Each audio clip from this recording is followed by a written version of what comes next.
తెలంగాణ రాష్ట్ర ప్రభుత్వం ప్రతిష్టాత్మకంగా తీసుకున్న స్వచ్ఛదనం పచ్చదనం కార్యక్రమంలో భాగంగా గజ్వేల్ ప్రజ్ఞాపూర్ మున్సిపాలిటీ పరిధిలోని 18వ వార్డు 16వ వార్డు 1వ వార్డులలో మంచినీటి ట్యాంకులను శుభ్రపరిచారు. చెరువులు పరిసర ప్రాంతాలలో చెత్తాచెదారం తొలగించారు. అదేవిధంగా బస్తీ ప్రజలకు వాటర్ హార్వెస్టింగ్ సిస్టమ్ ద్వారా నీటి నిల్వ పద్ధతులపై అవగాహన కల్పించారు. కార్యక్రమంలో Gajwel Prajnapur municipal chairman NC Rajamouli Gupta, municipal commissioner Golkonda Narsaiah, councillor Bhagyalakshmi Durgaprasad, Boggula Chandu, నాయకులు, వార్డు సభ్యులు, AE Sridhar Reddy, sanitary inspector Ravinder, MEPMA సిబ్బంది, ఆశా వర్కర్లు, వార్డ్ ఆఫీసర్లు, మున్సిపల్ సిబ్బంది తదితరులు పాల్గొన్నారు.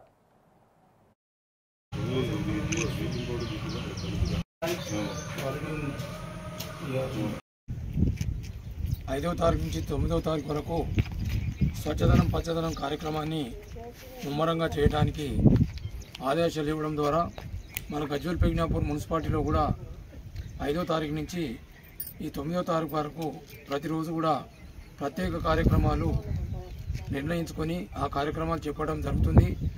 ఈరోజు ఈ కార్యక్రమంలో భాగంగా పట్టణంలో ఉన్నటువంటి చెరువులు, ఐబీ చెరువులే కానీ పెద్ద కుంటలే కానీ వాటిని పరిశుభ్రంగా ఉంచుకోవాలనేటువంటి ఉద్దేశంతో ఈరోజు ఊరచెరువు ప్రజ్ఞాపూర్ మున్సిపాలిటీ పరిధిలోని ఊరచెరువు ప్రజ్ఞాపూర్ సందర్శించడం జరిగింది. ఈ కార్యక్రమానికి విచ్చేసినటువంటి వార్డు కౌన్సిలర్ శ్రీ తలకొక్కుల భాగ్యలక్ష్మి దుర్గాప్రసాద్ గారు, మా కమిషనర్ నర్సయ్య గారు, ఏఈ శ్రీధర్ రెడ్డి గారు, శానిటరీ ఇన్స్పెక్టర్ రవీందర్ గారు, అలాగే ఆర్పీలు, ఆశా వర్కర్లు, ఈ వార్డు పెద్దలు అందరికీ కూడా స్వాగతం తెలియజేస్తూ ఈ పచ్చదనము కార్యక్రమాన్ని పరిశుభ్రం పచ్చదనంగా పట్టణాన్ని ఉంచుకోవాల్సినటువంటి అవసరం ఎంతైనా ఉంది. ఎందుకంటే ఈ సీజనల్ వ్యాధులు వర్షాకాలం కాబట్టి సీజనల్ వ్యాధులు రాకుండా దోమలను పుట్టకుండా చూసే బాధ్యత ఉన్నది. కాబట్టి ప్రతి శుక్రవారం కూడా డ్రైడే ఫ్రైడే కార్యక్రమాన్ని కూడా ముమ్మరంగా చేపట్టినాం. చూసుకుంటే దోమల వ్యాప్తి చెందదు. టైర్లలో కానీ ప్రజలందరూ కూడా ఈ యొక్క అంటువ్యాధుల బారిన పడకుండా తాగు జాగ్రత్త సిబ్బంది చేయడం జరుగుతుంది. అదే వరుస క్రమంలో ఈ పెద్ద చెరువులను చూడడం జరుగుతుంది. మన పట్టణంలో ఉన్నటువంటి కేశవుల చెరువు క్యాసారం, పాండవుల చెరువు గజ్వేల్, ఊర చెరువు ప్రజ్ఞాపూర్, బరి చెరువు ముఠా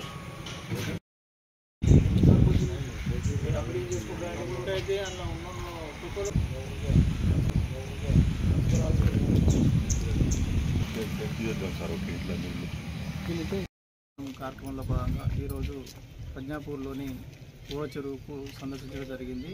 ఇక్కడ ఉన్న ఏదైనా పిచ్చి మొక్కలు తొలగించడం, అదేవిధంగా చెరువు బండు పైన ఉన్న చెత్తా చెదారాన్ని తీసివేయటకు మా యొక్క సిబ్బంది రావడం జరిగింది. అదేవిధంగా ఈ యొక్క ఊర చెరువులో గణేష్ నిమజ్జనం కానీ బతుకమ్మ కూడా ఇక్కడే సంబరాలు చేసుకుంటారు. కాబట్టి ఈ యొక్క చెరువును పూర్తి స్థాయిలో గ్రీన్గా ఉంచడానికి మా యొక్క ప్రయత్నం చేస్తున్నాం.